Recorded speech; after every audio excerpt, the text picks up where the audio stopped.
Without further ado, I want to introduce our wonderful artist, Bud Hensgen.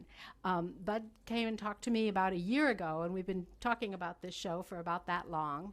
And we were completely thrilled when we saw the work. We find it exactly the kind of thing that we like to show at this gallery, which is quite contemporary art with a very, very strong point of view. So without further ado, Bud will talk to you a little bit about the rationale for this show, and we'll probably answer a few questions. Thank you.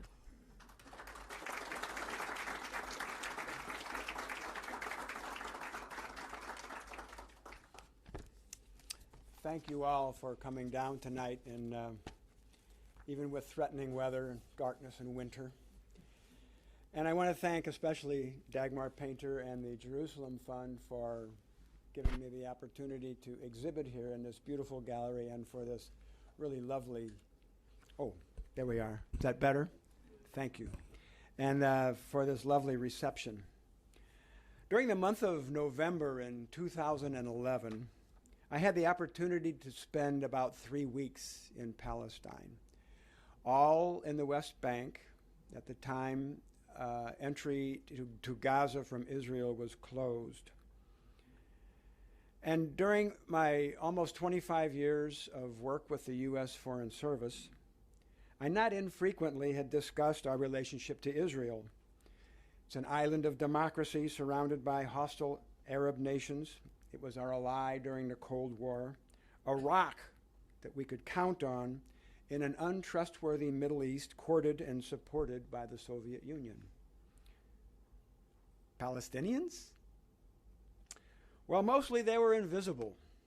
And when they were visible, they were generally viewed as friends, or worse, pawns of the dark forces of Egypt, Syria, and other Arab countries. They were out of sight and out of mind. Or they surfaced in U.S. media as terrorists who occasionally blew up buses. Well, the Cold War is now a quarter of a century behind us. Imagine, a quarter of a century since the Cold War ended. And the world is a vastly different place.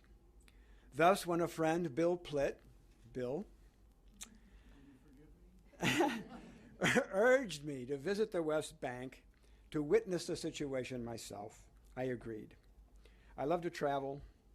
I was looking for something different, a little adventure.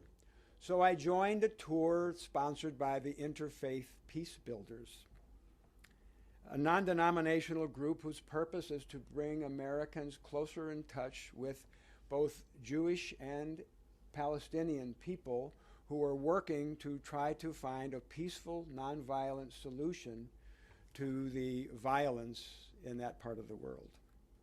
Now, I was expecting an interesting educational trip, bring me up to date on an issue that I'd always kept in mind, but scarcely had followed in detail. No more than that. After all, I'm retired from the Foreign Service. I'm an artist, not a politician. Well, the experience moved me deeply. For the first time, I came to know the Palestinians as people, rather than as a stereotype. I found them colorful, warm, hospitable, hardworking, a people easy to have really great exchanges of ideas with. Even without Arabic, I felt immediately at home.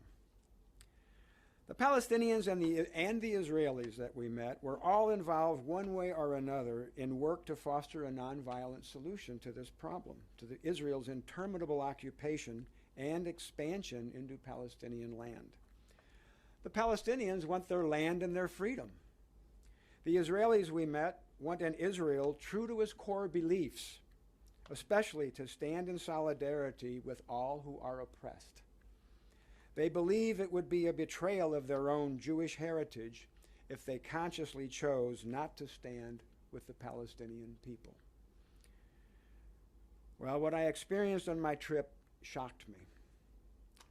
Despite my advanced age and somewhat cynical view of the world, I was rocked by the oppression the Palestinians bear, the conditions under which they live, the provocations under which they endure on an almost daily basis, and, shall I just say it, the persistent abuse they suffer from the Israeli government and its military and civilian institutions.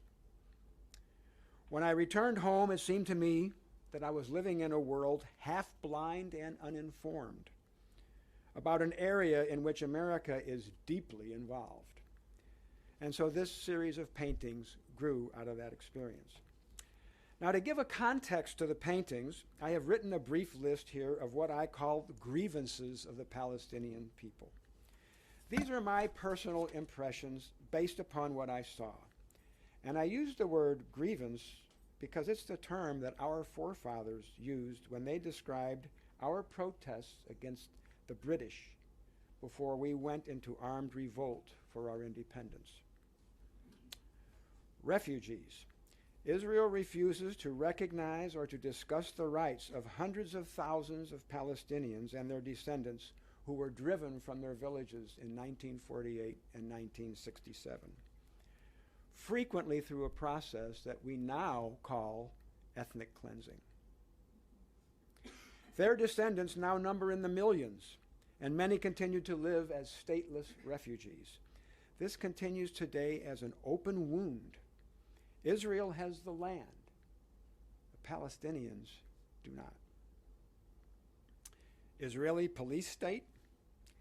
Much of the occupied territories of Palestine are managed as an Israeli-run police state. For example, as in Hebron, where I saw Israeli soldiers patrolling the streets, ordering Palestinians to walk on designated walks. I heard descriptions of how they break into classrooms and harass teachers and students. I saw shuttered storefronts where Hebron merchants had been thrown out of their shops to make way for security zones to protect Israeli settlers. I saw garbage and excrement thrown from windows of settlers' modern apartment windows upon Palestinian shops below. I was reminded of how Jews must have felt in Germany after Kristallnacht. Illegal settlements. Israeli settlements and outposts are visible throughout the West Bank. You can't escape them. 650,000 Israelis live in 170 official Israeli settlements and 99 informal outposts in the West Bank and in East Jerusalem. And the West Bank is tiny. Numbers are growing. Settlements in the West Bank occupy the high ground up on the hills encircling Palestinian cities like Bethlehem. Their roads running through the West Bank connect the settlements to each other and to Jerusalem and are for Israelis only. Palestinians are relegated to dusty side streets and passages crossing beneath these highways. All Israeli settlements are illegal according to international law, but frequently new outposts appear, deemed illegal even under Israeli law. Israel provides these new settlers water and electricity and even Israeli military protection, illegal though they be, and the new settlers are virtually free to harass Palestinians in their own land. Water. The Israeli settlers water their lawns and fill their swimming pools in the settlements. You can see them on the hills. Some as large as 35,000 people. They're just small cities. While neighboring Palestinian homes are rationed once a week, twice a week during rainy season to fill the water tanks on the tops of their roofs. Of the water available from West Bank aquifers, Israel uses 73%. West Bank Palestinians use 17%. Illegal Jewish settlers use 10%. This is from the aquifers underneath the land of the West Bank. Electricity. In some areas, Palestinians observe the settlements brightly lit at night, while the Israeli government uses demolition orders against Palestinians' solar panels, their only source of water. They can't build a solar panel without a permit, and you can't get a permit. Demolitions of Palestinians' homes. Palestinian families are frequently driven from their homes and farms, properties that have been in their families for centuries, only to see their homes demolished or turned over to Jewish settlers. Since 1967, 27,000 Palestinian homes have been demolished by the Israeli government. According to the Israeli Committee Against House Demolition, the displacement of Palestinian families continues to this day. Detainment and imprisonment. Since the beginning of the Israeli occupation of Palestinian territories in 1967, over 650,000 Palestinians have been detained by Israel. According to Adamir, an organization in Ramallah that works for human rights of prisoners, this forms approximately 20% of the total Palestinian population in occupied Palestine. Today, there are over 4,500 Palestinians detained or imprisoned in Israeli jails, many without charges. Israeli authorities use administrative custody as a means of control and intimidation.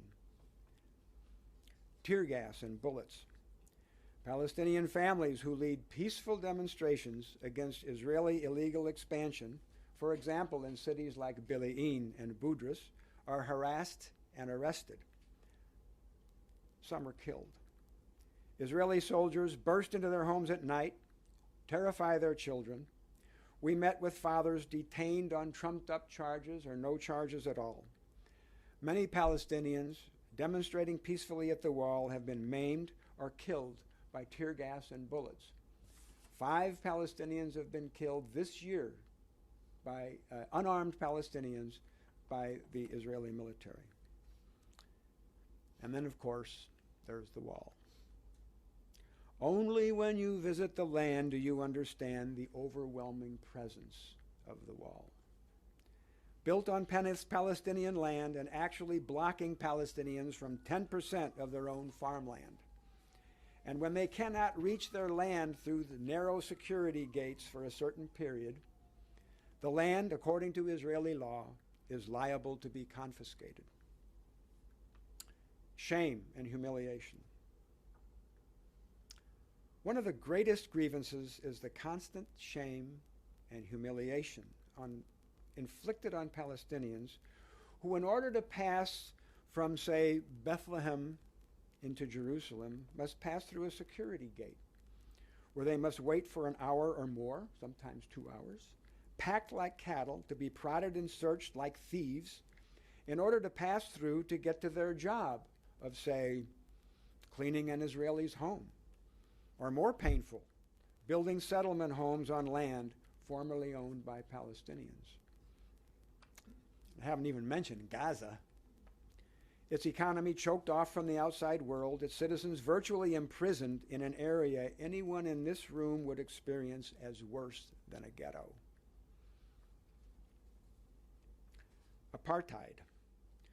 Both Jewish Israelis and Palestinians I met on this visit are alarmed by the ever-shrinking contact between their peoples.